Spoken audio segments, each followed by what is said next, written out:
Hello everybody, hope you're all keeping really well and welcome back to the Infinite Baffle channel. My name is Niall and today marks the first instalment in a brand new series that we're going to be running here. It's called Hi-Fi 101 and the idea behind this is that we're going to be bringing you guys lots of tips, tricks and guides on how to get the most out of your hi-fi system. For the first part of this we thought what better place to start than with streaming. We get asked very frequently, how can I incorporate streaming into a pre-existing system that I've already got? So today we're going to be breaking down just how easy that is and how you can unlock a lot more potential and functionality out of a system that you've had for some time. So if you do enjoy this, find it helpful, as always, it'd be amazing if you'd leave a thumbs up on the video. But without any further ado, let's get into it. So as a little example, what we've got here is the Yamaha AS2200 integrated amplifier, which is a brilliant, powerful, beefy beast of a unit, something you can really build a fantastic system around. But as good as it is, it doesn't have any wireless connectivity. So something like the Weem Streamer here can come in real handy when it comes to giving you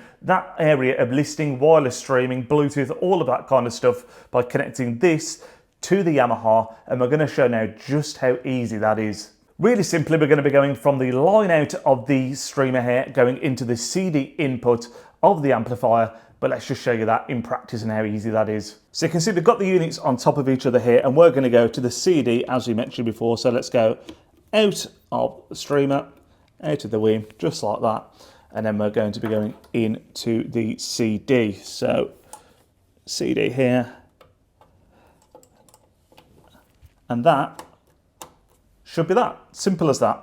At this point of the video, something really important to mention is that it doesn't matter what streamer and amplifier you're using, whether it's, Blue Sound, whether it's Weem, whether it's Eversolo, whatever it might be, do make sure before you do any streaming that firstly, you're not connected to the phono input on the amplifier, and secondly, that the volume is turned down on both the amplifier and streamer before you actually start to play music. The reason being is that you don't want to just start playing and then notice that your amplifier is on full whack and that you're going to blow up your speakers. So firstly, when you start streaming, make sure it's on a low volume, slowly increase it on the streamer and then adjust it from there on the amplifier to the desired listening level. Also make sure, of course, that you are selecting the correct source when you do this. So again, we've connected via CD, so we're going to select the CD input on the Yamaha. So once you're all connected up physically, it's then just going to be a case of actually connecting your mobile device to the streamer. Now this is going to differ a little bit depending on what you've purchased. For us here with the Weem, we'd be downloading the Weem app. If you've got an Eversolo, it would be the Eversolo app. Blue Sound would be Bluos. When you first open up your unit, unbox it, there's going to be some little instruction manual that's going to show you what app to download. And once you've done that, normally, if it's the first time you're using it, there'll be an update.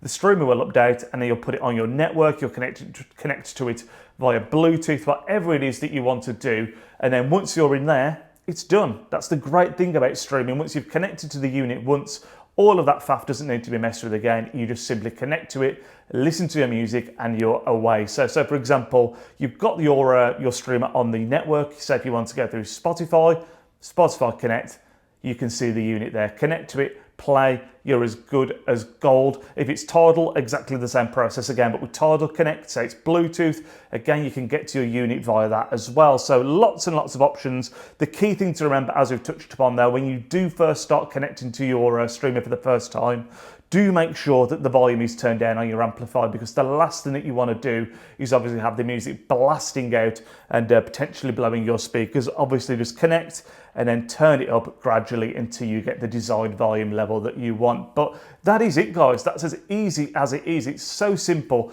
to really enhance your system, give yourselves a lot more flexibility, get a streamer in the mix, and on top of having a beautiful, powerful unit here that's capable of doing a great job with vinyl, getting the most out of some really tricky speakers in the example here of the AS2200, you've now got all that extra functionality and flexibility of having a streamer on top as well. It really does, in terms of bang for your buck, give you a lot more potential in your system. Thank you guys again for tuning in. If you do have any suggestions on future videos that you'd like to see in the Hi-Fi 101 series, do let us know in the comment section down below. I hope you'll have a wonderful rest of your weekend and we'll speak to you all soon.